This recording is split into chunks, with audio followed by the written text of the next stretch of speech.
करता हूँ। बहुत शुक्रिया सर हमारे साथ जुड़ने के लिए। आज मैं प्रतीक्षा कर रहा था कि आज आपको हम सब लोग सुनेंगे। आपका धन्यवाद कि आपने हमें समय दिया। तो सर बताइए कि हम 20वें दिन में ये ईरान की वार पहुंच चुकी है और जैसे हालात मिडिल ईस्ट में उत्पन्न हैं, सबसे बड़ा क्राइसिस एनर्जी का है सर, और लगभग मुझे लगता है कि गैस का प्रोडक्शन हो या फिर ऑयल प्रोडक्शन, ये लगभग ठप पड़ा हुआ है। परिवहन तो पहले से ही ठप पड़ा हुआ था, जो पाइपलाइंस के जरिए सप्लाई थी, अब तो उसमें भी संकट दिखाई दे रहा है।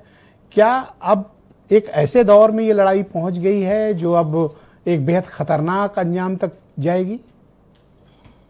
देखिए ब्रिजेश जी, हम ऑयल की और गैस की बात कर रहे हैं, फर्टिलाइजर की नहीं कर रहे हैं, क्योंकि भारत के लिए फर्टिलाइजर भी बहुत महत्वपूर्ण है और वो भी हरमुज स्टेट के थ्रू ही आता है। तो हो सकता है फर्टिलाइजर का क्राइसिस भी हो अगर फर्टिलाइजर नहीं आती है तो, जो किसानों के लिए बहुत महत्व रखती है। तो आपका जो मेन सवाल है, देखिए युद्ध जिस रूप में शुरू हुआ उसमें इजराइल अपना उद्देश्य पूरा कर रहा है। ईरान अपने रणनीतिक तरीके से मजबूत दिखा रहा है अपने आप को। प्रेसिडेंट ट्रंप और अमेरिका की जो रणनीति है वहां बहुत ही स्पष्टता शुरू से नजर आ रही है।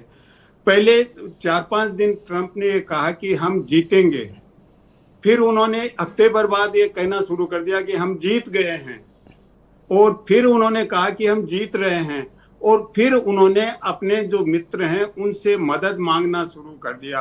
और मदद के लिए अमेरिका का कोई मित्र जो अलाई थे, नेटो के अलाई भी आगे नहीं आए, और इवन चीन तक से उन्होंने मदद मांगी कि हरमुज स्ट्रेट को खोला जाए कि ग्लोबल लेवल पे क्राइसिस नहीं आ रहा है। इसका अर्थ यह है कि अमेरिका के पास कोई रणनीतिक स्पष्टता प्रारंभ से ही नहीं थी। इजराइल ने प्लान किया और अमेरिका उसमें क्या हम इसको इस दृष्टिकोण से सर देख सकते हैं कि अमेरिका ईरान की वार पे बिल्कुल अलग थलग पड़ गया है? आज की स्थिति में ऐसा लगता है, क्योंकि उन्होंने मित्रों से अपील करने से पहले वो इजराइल और अमेरिका चाहते थे कि जो वेस्ट एशिया के दूसरे कंट्रीज हैं गल्फ के, वो इन्वॉल्व हो जाएंगे, और उनको इन्वॉल्व करने का काफी प्रयास किया। इजराइल ने भी किया, अमेरिका ने भी किया, लेकिन वो इन्वॉल्व नहीं हुए। अभी 18 और 19 को सऊदी ने रियाद में जो विदेश मंत्रियों की मीटिंग बुलाई, उसमें भी उन्होंने इजराइल की लेबनान में जो स्थिति है, लेबनान में जो इजराइल कर रहा है, उसकी काफी आलोचना की। हाँ, इसके साथ साथ उन्होंने ईरान को भी वार्न किया है कि आप हमारे ऊपर अटैक मत कीजिए, नहीं हम भी अटैक करेंगे। इसके अलावा कोई विशेष कुछ कदम नहीं लिया है। अब अमेरिका के सामने जब ये नहीं सम्मिलित हुए तो मित्रों से रिक्वेस्ट की, मित्र भी आने के लिए मना कर दिया। तो अब अमेरिका फिर प्रयास कर रहा है कि ये जो वेस्ट एशिया के कंट्री हैं ये ईरान के अगेंस्ट में तैयार हो जाते हैं, तो हो सकता है कि अमेरिका के लिए कोई रास्ता निकल आए। अदरवाइज अमेरिका वार में जिस तरीके से फंस गया है, और ये घरेलू स्तर पे भी ट्रंप का जो विरोध हो रहा है वो भी ट्रंप के लिए बहुत ही खतरनाक हालत है, क्यों नवंबर में वहां चुनाव होने हैं।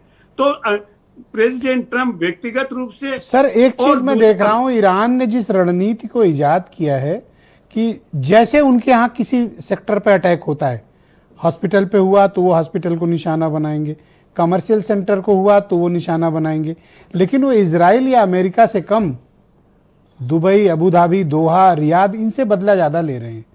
अब जैसे उनके ऑयल फील्ड पे अटैक हुआ तो इन्होंने सारी की सारी ऑयल फील्ड इन लोगों की उड़ा दी।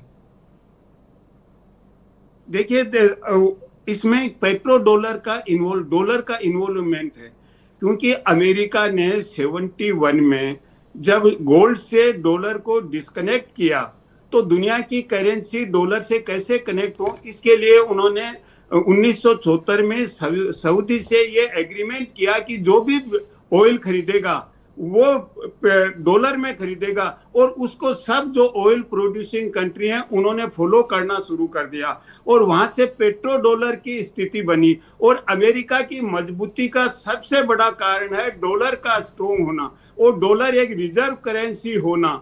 तो इसके लिए पहला ब्रिक्स चैलेंज आया, उसको ट्रंप ने बिल्कुल धमकी दी, और दूसरा पेट्रो डॉलर के रूप में ये नहीं हो, ईरान भी यही स्ट्रेटेजी। तो सर जो आम आदमी के मन में एक सवाल है कि 20 दिन हो गए, ये वार क्या खत्म होती दिख रही है या फिर अभी एक्सक्लेट होगी, बढ़ेगी?